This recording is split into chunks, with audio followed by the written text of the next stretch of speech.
Hi everybody, welcome to Ecodrive. This is the Mustang Mach-E. Today we take this beauty out on two different tests.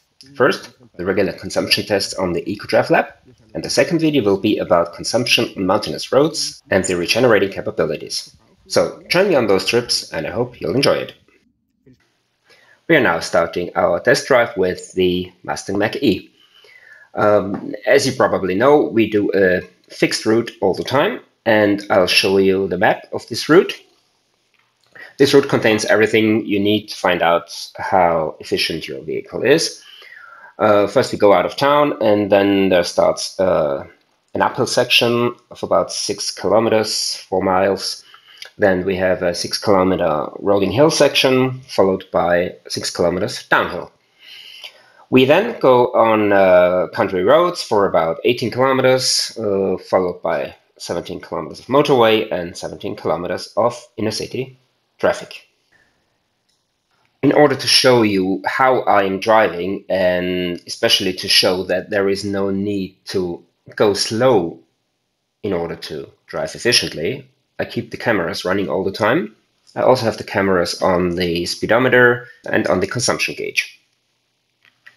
This vehicle is equipped with two electric motors, overall 258 kilowatts. It's the all-wheel drive and it's the extended range. So we have a 98.8 kilowatt hours battery pack and it's 88 kilowatt hours net. WLTP consumption is 19.8 kilowatt hours per 100 kilometers. Or 17.4, roughly 17.4 without the charging losses. The EPA consumption is rated at 216 watt hours per kilometer, which equals to 2.9 miles per kilowatt hour. I will not charge the vehicle at the end. Firstly, it's not fully charged now. Secondly, I have to return the vehicle after my rides, and I have no time to charge it up fully. So what we do, and we do this with all the vehicles, we just show you what the computer is saying, what the board computer is saying, because this is what you see as well when you're driving the vehicle. You see the board computer, and in terms of charging losses, they are dependent on so many factors, just like outside temperature of the battery pack, length of the cable, charging speed, and so on. So I show you, and I'm testing what all of us, or all of those who drive those vehicles, can see, which is what the board computer says. In this vehicle you have a lot of options to set up the way you're driving. For example, I drive without one-pedal drive. I prefer coasting as much as possible, as this is the most efficient way of driving an electric vehicle. The unladen weight is 1,938 kilograms of this very vehicle. That equals 4,263 pounds. I hope you enjoy the ride, the weather, and this vehicle.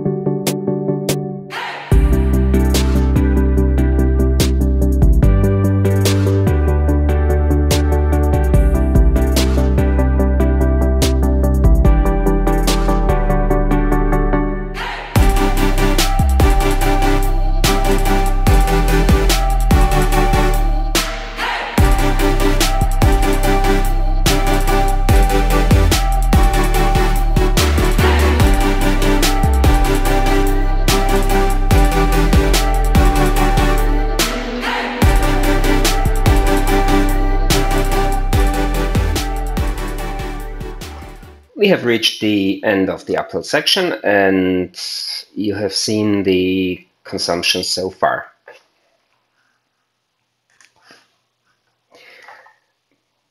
Always keep in mind, this is a 2-ton vehicle. A Accelerating this way costs a lot of energy, so try to avoid braking and accelerating as much as possible. Keep the vehicle coasting as much as possible, especially on hills. Use the kinetic energy if you go downhill and try to get into the next hill with a little bit of momentum, and try to avoid maintaining the speed on the uphill section at all costs, or even accelerate uphill.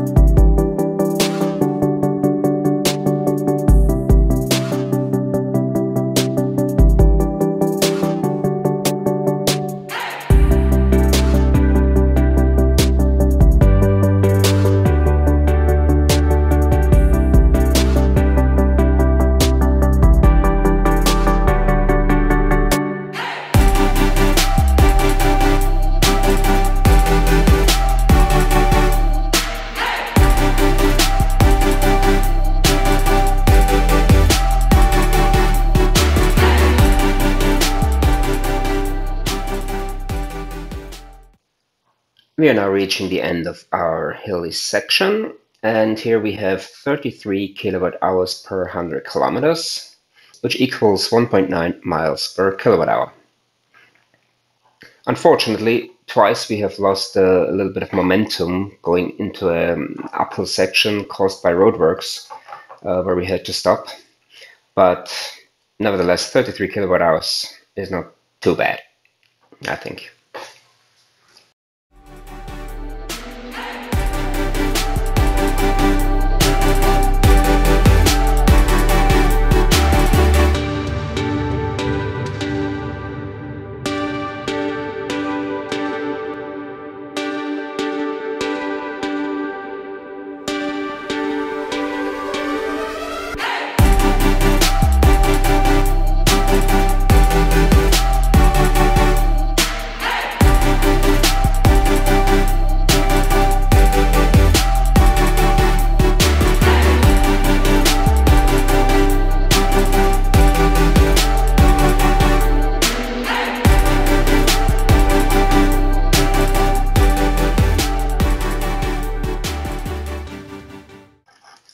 We are now coming to the end of the descent, and when we turn right, we have 18 kilowatt hours per 100 kilometers, or 3.4 miles per kilowatt hour.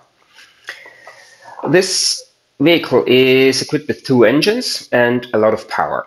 And this doesn't only mean that you have a lot of power to accelerate, but you also have a lot of power to brake and to regenerate. So if you have a weaker engine or a weaker car with less power, that also means you can regenerate less. And if you're braking harshly all the time, that means you're wasting energy because you're exceeding the regenerating capacity of the electric motor, and you have to use the foundation brakes, or the foundation brakes are used to reduce the speed.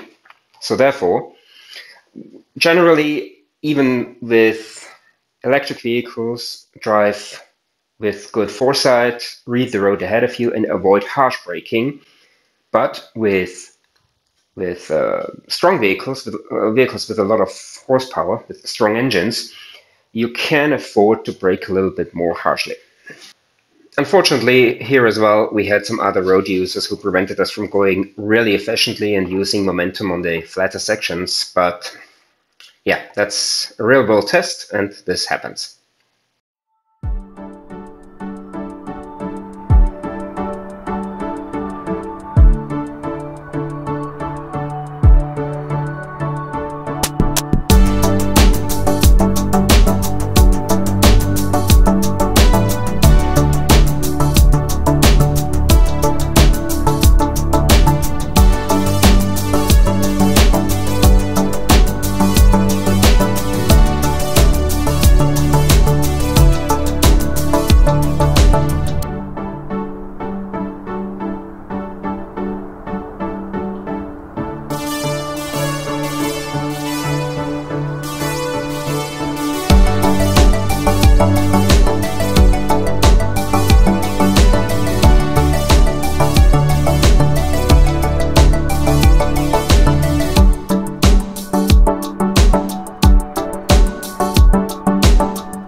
We are coming to the end of the country road section now, and we see it's 17 kilowatt hours per 100 kilometers or 3.6 miles per kilowatt hour. On the motorway, if you know this, if you know my videos, you know there is a local law which restricts the maximum speed on the motorway to 100 kilometers an hour, except you're driving an electric vehicle with electric vehicle license plate, which here in this part of the world they are green. In Germany they have an E, the letter E at the end. So with those you are allowed to drive 130 or 100 if there is an AT restriction with the IGL letters on it. However, in order to ensure a proper comparability of my tests, I will restrict myself to the 100 kilometers an hour, which is 62 miles per hour. And I mean, if you see here, there's a lot of traffic and it simply doesn't make sense to try to go faster because you're just jumping from one gap to the next one, and it's not really an efficient way of driving, and it's also quite annoying. That's at least what I think.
So we're coming to the end.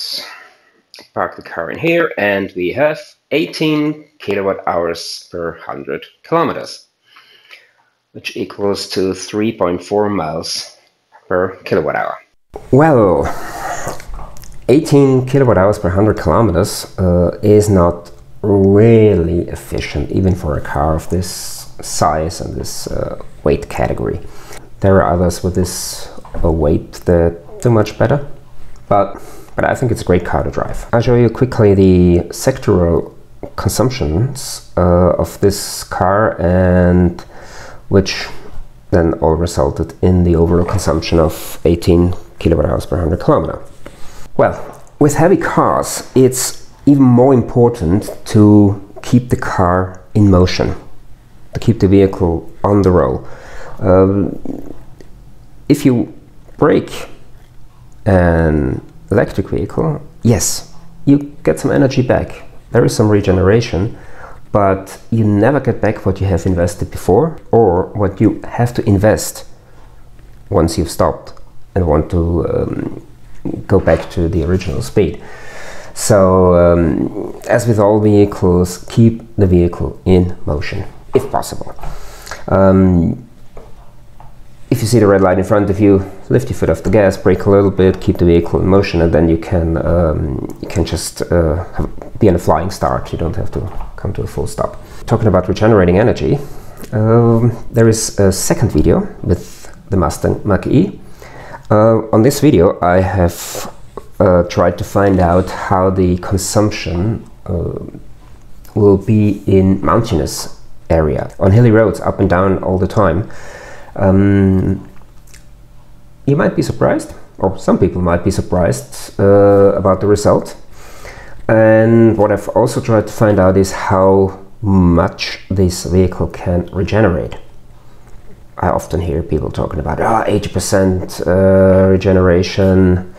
I do this with a lot of electric vehicles, and some might be surprised about the result. Is it 80%? Is it more? Is it less? Yeah. You can find this video here. And if you generally like what I do, then please subscribe to this channel, which you can do here. And yeah, that's been it for the Mustang. Thanks a lot for watching. Take care. See you soon.